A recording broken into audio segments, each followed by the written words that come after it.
Électroencéphalogramme, il n'y a qu'une électrode. L'homme qui va être milliard, c'est moi. C'est une association de parents d'enfants 10, après une majorité d'enfants dyspraxiques.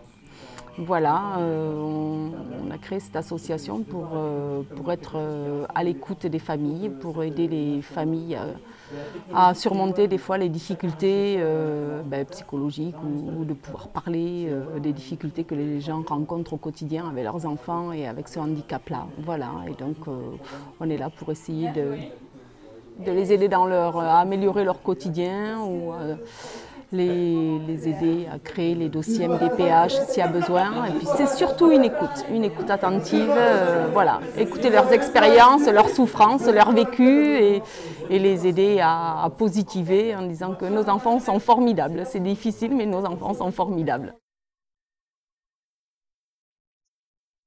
Bonjour, je m'appelle Anthony et j'ai 16 ans.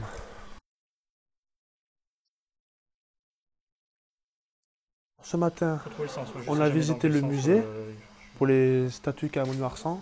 Et là, j'ai fait l'atelier pour penser, pour faire bouger une boule.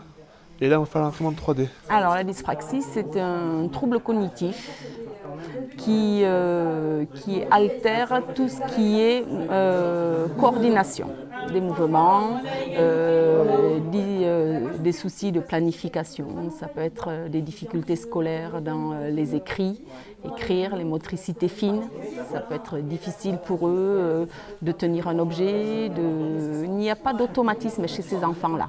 Je pense que ce type aussi de journée qui est réalisée à leur intention, mais la médiatisation que l'on peut en faire autour est une excellente occasion de faire aussi toucher du doigt par le biais de la médiatisation aux gens autour que le handicap il n'est pas forcément toujours visible, que des gens peuvent avoir des difficultés et qu'elles ne se voient pas au premier abord et que ce n'est pas pour autant qu'il ne faut pas s'y intéresser, y prêter attention et puis le jour où on peut se trouver dans une situation d'être au contact de ces personnes ou de faire quelque chose avec ces personnes, de bien vouloir prendre un peu de temps pour ça et puis essayer de comprendre aussi quelles sont ces difficultés auxquelles ils font face et comment nous, après, on peut aussi les aider. Alors, nous sommes ici à Mont-de-Marsan Sculpture justement pour ouvrir nos enfants à la culture, pour leur donner l'accès à cette culture-là. Pas toujours évident pour des enfants 10 de pouvoir lire déjà ce qui est écrit sur les monuments. On est plus sur une attention auditive que visuelle.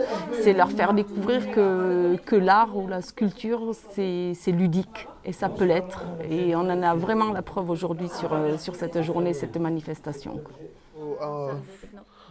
À mon collège, j'avais commandé un truc pareil. Et chacun faisait son petite figurine. Mais après le prof, il gardait pour montrer ce qu'on pouvait faire.